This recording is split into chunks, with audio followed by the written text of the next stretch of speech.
咁網友今日我準備咗3條片啊，係冇 Donald Trump，但係結果咧佢又搞咗啲嘢出嚟，就不能不講 Donald Trump，所以呢個咧係比較短嘅一條片。即係 Donald Trump 咧真係好叻，搶晒啲新聞版面嘅，呢個就係嚇。好啦，嗱呢隻嘢係最受歡迎嘅嘢嚟㗎啦 ，Q10 大家都知道啦，提升你嘅精力嘅，因為佢係嗰個 Q10 酶啊。係會令到你細胞入邊嗰個粒線體咧，就係更加發揮更大嘅功能，將嗰啲糖分轉咗做能量嘅，係由媽媽嗰度繼承嚟嘅。減到呢個好少，近來冇減價，488蚊，呢個係嚇，值4個月嘅122蚊一個月嘅啫嚇。咁就仲有呢幾個最受歡迎嘅嘢啦，就係黑豆嘅。呢個防脫髮嘅洗頭水啦、精華素啦，同埋呢一個染髮劑咧，288蚊。嗱，你去門市買300蚊嘢咧，就會獲得個糖果500蚊。喺屋企買、網上買咧，亦都會獲得一包糖果嘅嚇。好啦，首先講緊最新消息先。巴拿馬最高法院裁定嘅，我估到一定有咁嘅一日㗎啦嚇。呢個就係。授予李嘉誠旗下長和實業有限公司運營巴拿馬運河2個港口嘅合同違反憲法，沒收咗。最高法院星期4喺 Instagram 登咗呢個裁決結果，呢個係結果咧就係預備拍賣，呢個就係拍賣，冇得上訴㗎啦，呢個係咁就只可以佢係要求國際仲裁。都係多餘嘅，國際仲裁咧唔能夠凌駕咗巴拿馬呢個最高法院嘅判決，因為咧佢判決呢張合同咧係違憲。點解係違憲咧？即係佢嗰個當時嗰個港務局啊，係冇權力批出一張咁樣嘅合同，係等於造成咗呢個李嘉誠喺巴拿馬呢2笪地方嘅港口咧係有治外法權，影響到呢個巴拿馬嘅主權。嗱，我講俾大家聽，呢個咧係必然嘅結果，阻止呢一個李嘉誠去拍賣咧，結果就係李嘉誠成為蝕大底咯，對中國完全冇好處咯。呢個就係咁就係呢個咧就顯示咗，你知道呢個。Donald Trump 上任第一件事就搞巴拿馬嘛，而家巴拿馬咧已經係徹底低晒頭，完全聽 Donald Trump 講。Donald Trump 隨時可以喺巴拿馬運河鎖死任何經過巴拿馬運河嘅船隻，扼死大陸嘅航運。呢個就係好啦。結果長和大跌啦，呢個跌咗幾多錢咧？跌咗3蚊啫，跌咗5%。跌咗4.68%，長和無端端俾佢搞到咁。而家好啦，冇咗巴拿馬兩個港口賣得咧，咁咪易傾啲喎。呢個係好啦，戰略從呢個巴拿馬一個好啟示，佢跟住咧又對加拿大、古巴、伊朗出招嚇。其實聚焦西班牙主權，對於加拿大同古巴呢一個巴拿馬呢地方，係實質嘅控制。呢個佢對於整個美洲係佢中意話點就點，任何人唔可以同佢對抗。呢個係完全係美國嘅權力範圍。呢個就係首先對加拿大已經威嚇過話要加100% 關稅，而家對航空設備、零部件開徵新嘅關稅。簽咗 executive order， 佢係會不停敲打加拿大嘅。針對古巴引用國家緊急狀態，並實施次級制裁。呢一個等要喝死哈瓦那冇能源。針對伊朗話伊朗時日無多啦，唔知佢會點做。加拿大由一個美國嘅盟友，本來加拿大美國嘅 partner， 而家係要求絕對服從美國嘅鄰國。針對航空設備及零部件、關鍵工業徵收新嘅關稅，為咗保護美國產業同就業，其實係不停揾各種理由找加拿大麻煩。呢個係製造工業鏈嘅不安，係要求加拿大無條件服從美國同配合美國。呢個係佢喺 Truth Social 發文，如果卡尼以為佢可以將加拿大變成中國將貨物同產品輸往美國嘅卸貨港，咁佢就大錯特錯啦。中國會將加拿大活生生吞掉，徹底吞噬殆盡，包括摧毀佢嘅企業、社會結構同埋整體生活形式。所有輸入美國嘅加拿大商品將會立即100% 關稅。咁卡尼咧就澄清咗嘅，冇話我同中國冇簽到自由貿易協議啊。其他中國輸去加拿大嘅產品咧都係照抽稅，不過輸去加拿大頭4萬幾架車個關稅由100% 跌落6%。咁咧呢個加拿大每年係賣幾多架車呢？180萬架，係180萬架入邊嘅4萬幾架。超過4萬架咧，都係收100% 關稅喎。咁而加拿大咧係有實質嘅好處嘅，就係乜嘢咧？就係加拿大嘅呢個菜花籽油係恢復翻埋去賣去中國。咁呢度咧係多錢過嗰4萬架車好多嘅，明顯係對加拿大咧係有利嘅。而且咧呢個加拿大好擔心一樣嘢。就係委內瑞拉嗰啲重油去咗德州煉嗰陣時咧，佢哋就唔買加拿大嘅重油。而家咧就美國中國咧就會賣加拿大嘅油。但係成件事咧就唔係咁簡單嘅。Donald Trump 話加拿大要靠美國先至活得落去，加拿大公開反駁。加拿大同美國確實建立深厚嘅貿易關係。加拿大嘅出口70%去美國㗎。但加拿大繁榮咧係因為加拿大人。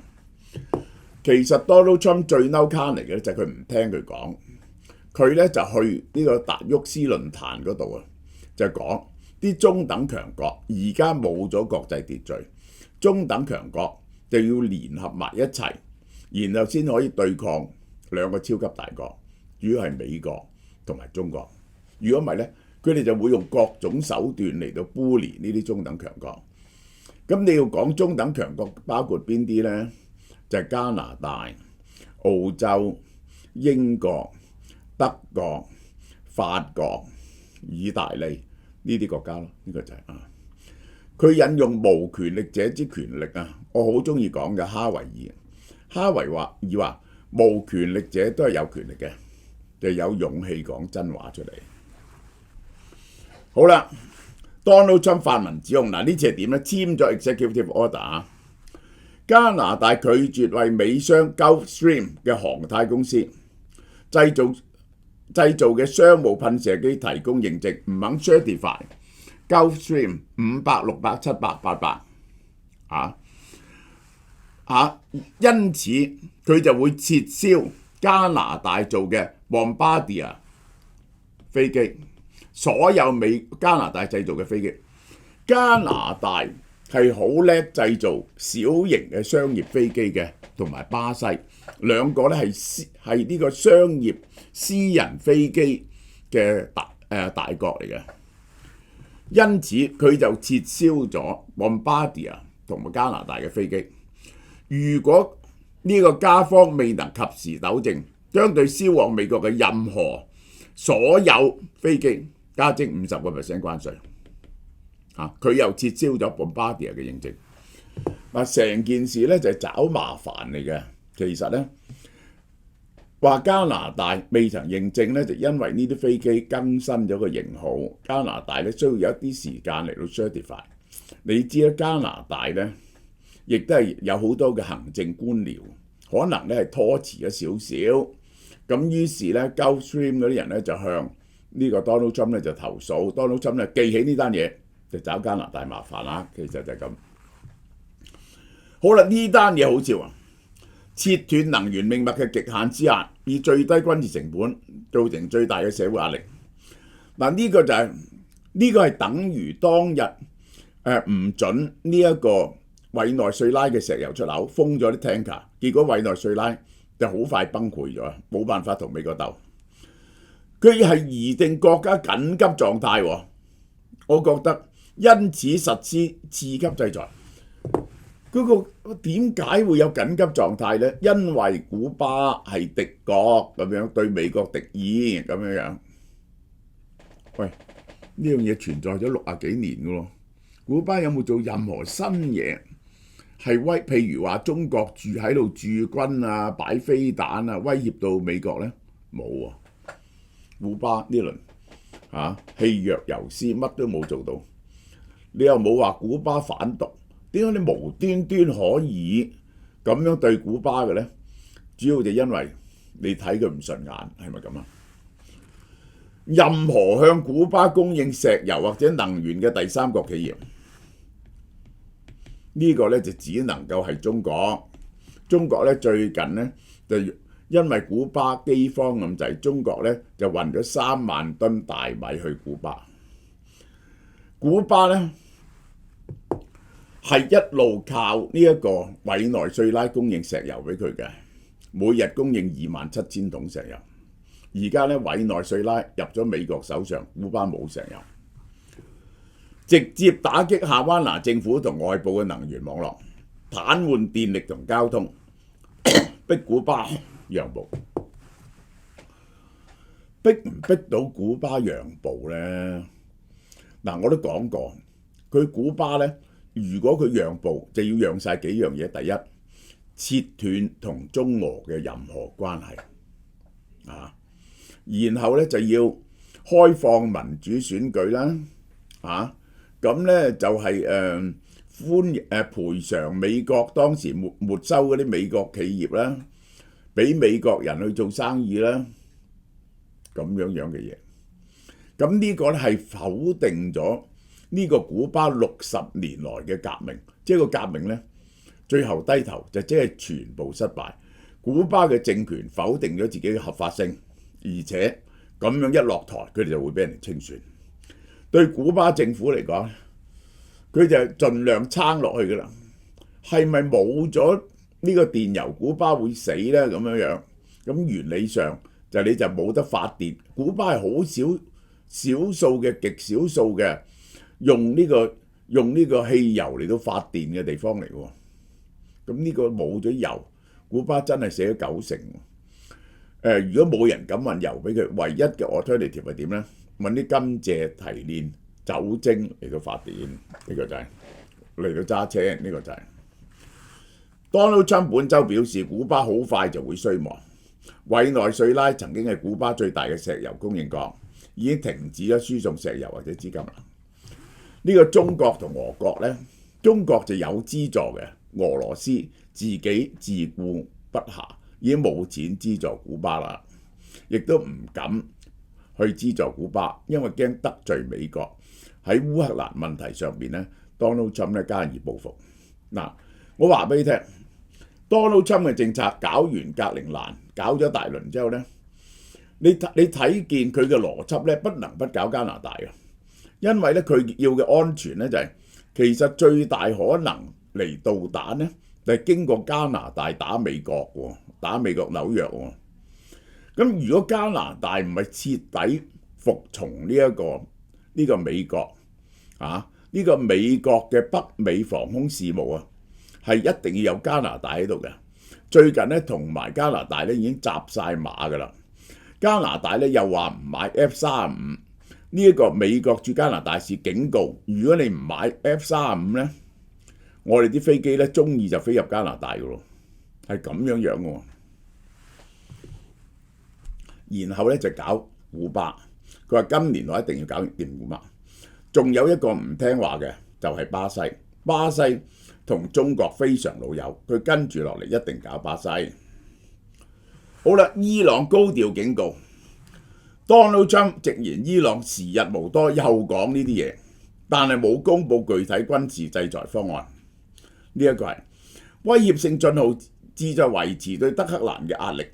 嗱，如果呢個伊朗唔作某種形式嘅讓步，讓呢個 Donald Trump 落到台呢，我係唔排除 Donald Trump 會打伊朗一下，而等伊朗呢又象徵式還擊一下，咁呢，但係呢就會通知美國嘅，等美國做好防禦，雙方都落到台，咁呢就拆咗件事。即係 Donald Trump 喺伊朗件事最不負責任嘅，就係鼓勵人民起嚟起義 take over 政府部門，結果好多後生人呢就聽咗佢嘅呼籲，相信美軍，佢話 help is on the road 啊，救援隊已經嚟緊啦。結果呢，而家傳出嚟嘅消息呢，就話伊朗呢係屠殺咗36000幾人，而美軍呢係完全冇見到。Donald Trump 發文呼籲伊朗翻去談判桌前，因為佢講嗰幾個條件，伊朗唔接受，達成公平合理、對各方有利嘅協議，放棄發展核武。時間正在流失，事關重大。佢話過去曾經叫伊朗達成協議，伊朗唔制，結果舊年6月午夜重創伊朗，下次襲擊會更加慘烈。即係佢威脅又做一次啲咁嘅嘢，再炸一次伊朗嘅設施啦，即係咁樣。咁佢就落到台啦，呢個就係三路出擊嘅手段唔同啊！加拿大同古巴實質行動啊，確立主從關係，要加拿大徹底臣服於美國，古巴呢係要個政權屈服，甚至 regime change。伊朗呢係顯示個弱強硬形狀嚟收工嘅啫。好啊，牽曉背後嘅真實邏輯，我咪同你講過嘅。Donald Trump mega 牌就係我要徹底嘅安全 ，make America great again。於是美國附近嘅地方就要完全成為緩衝區，同聽美國話。咁於是我就好安全。呢個美國整個美洲去到格陵蘭都係美國嘅勢力範圍。要徹底服從美國，然後佢就集中啲兵力喺西太平洋對抗中國，係保住西太平洋嘅利益鏈，優先處理美洲環境嘅秩序。加拿大、古巴一連串行動既係對外劃線，亦都係對外政治活動，號召啲 mega 派嘅支持。供應鏈同盟友受到極大嘅不確定性，佢咁不停出招，係令到美國經濟疲弱嘅一個真正原因，就因為呢個不確定性，令到嗰啲人唔知點樣做生意，就唔敢投資，好唔好 ？OK， 供應鏈衝擊，市場關注你不停號召加關稅同制裁，結果啲人係唔知搬好啲廠，傳統盟友嘅政策自主性冇晒。係要完全配合你嘅設施，你初你一定 work 嘅，但嗰啲人咧就陽奉陰違。短期內 Donald Trump 咁嘅政策就係鷹嘅政策，鷹嘅政策咧短期內真係得嘅，但係長期咧你就冇咗人哋嘅真心嘅服從，呢個咧就係霸道咧只可以行一陣時嘅啫，唔可以長期嘅。外交政策由全球介入到固守西半球同埋西太平洋，呢個就係喺呢個框架呢連串行動，對內既係政治動員，亦都係對外勢力嘅重新劃線。市場同盟友能唔能夠承受佢嘅不確定性呢？美國嘅經濟而家付出代價，就因為呢個不確定性。好啦，嗱呢個燒貓貓最後一日呢啲賀年禮品，大家睇下啦。